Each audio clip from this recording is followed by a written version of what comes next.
Yo, what's up guys? Yeah, I'm Rian. Welcome back to the channel.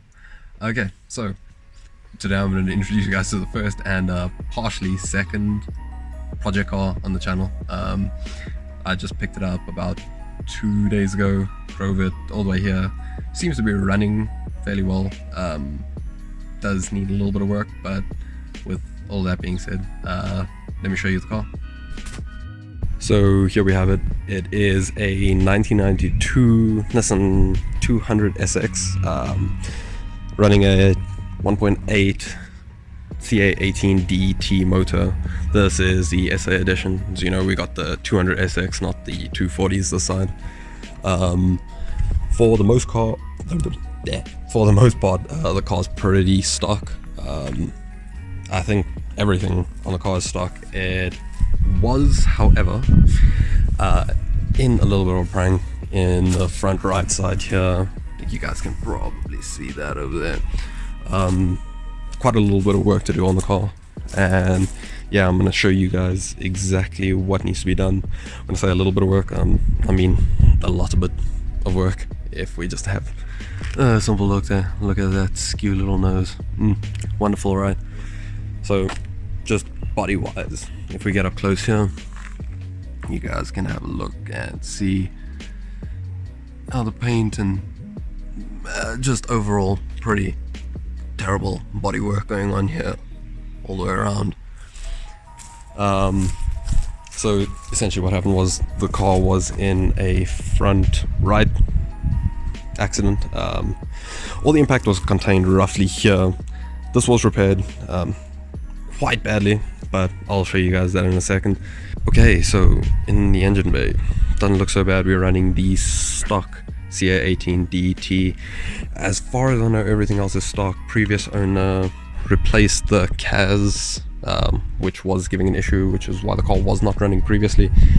Is running now. You can see a radiator sport's missing. That radiator sport's broken.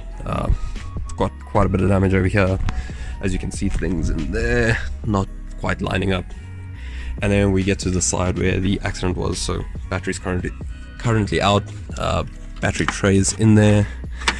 Looks pretty terrible. If we look at the work that was done here, whole way through there.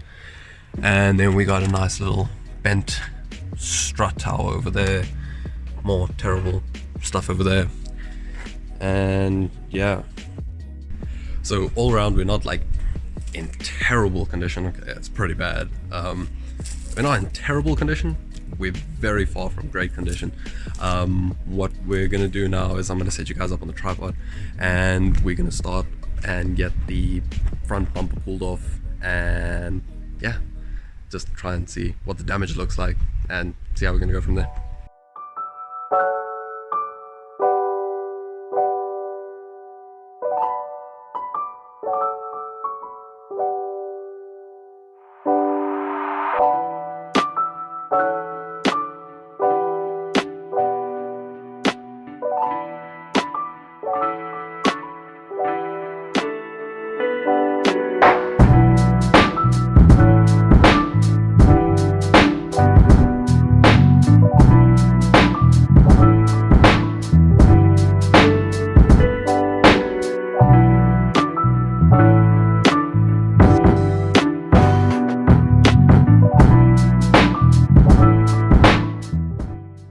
Okay, new update time.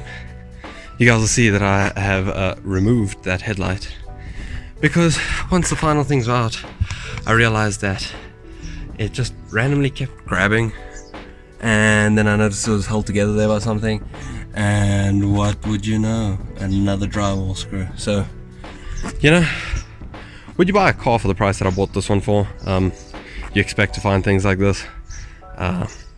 Yeah, it's just something we have to deal with.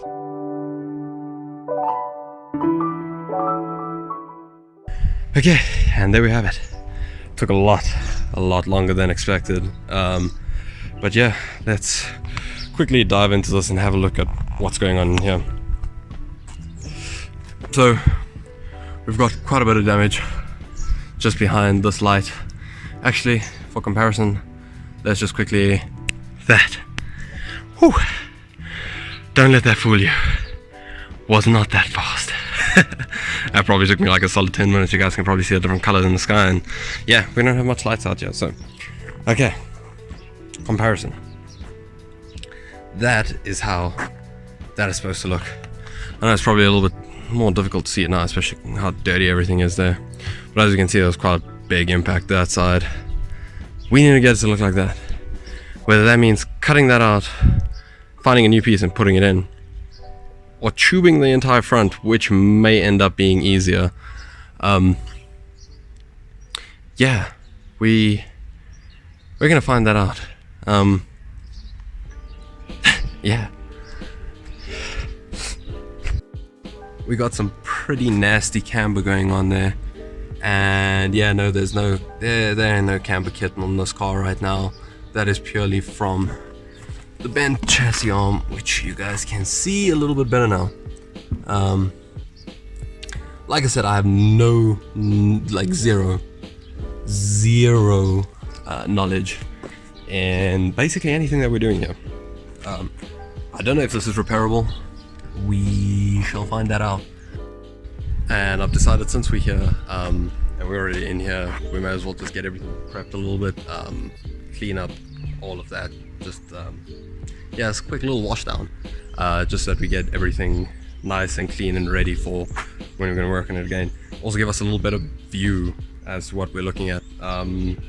Tomorrow we're probably going to pull the fender, and yeah, let's do a little time lapse of, you know, just scrubbing this down. We're just using a little bit of dishwashing liquid, water, a dust pan broom, I don't know what you guys call that, a shoe brush, and a chamois to just get the whole front end here cleaned up. So yeah.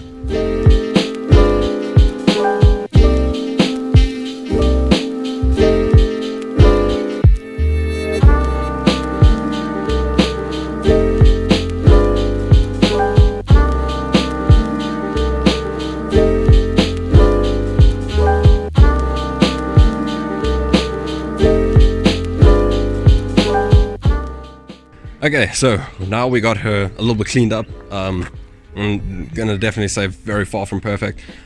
Just so you guys know, like, this camera adds like really beautiful like color enhancements and things. It doesn't look like that. Like, let's see if I can get it like to a real color. Yeah, that's more of how it looks, and the red's not as vibrant as what you're seeing. But yeah, so without dirt, this is all overspray from the primer that they were spraying seemingly everywhere except for where it actually needed it. Beautiful welds, beautiful welds. Yeah, so now we can see a little bit better. Yeah, that is completely skewed. That's supposed to be, yeah, if you guys have a look.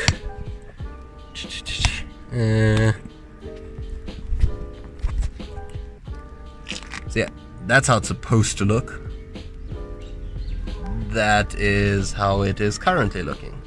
So we're a little ways off on that chassis arm. If we have a look, for the most part, she's not terrible.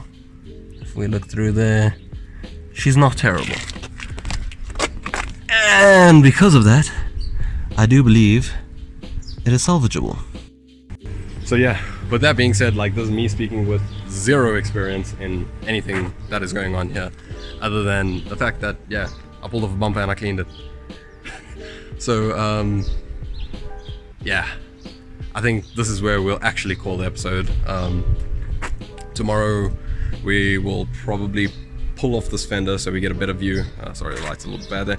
So we'll pull off this fender so we get a little bit of better view of the damage underneath the wheel well.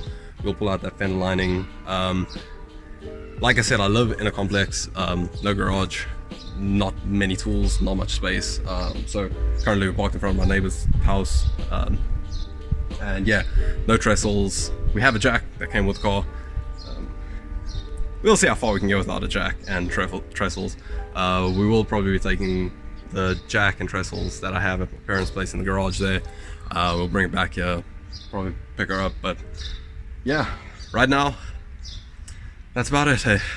Okay, so till next time, love you, miss you, bye.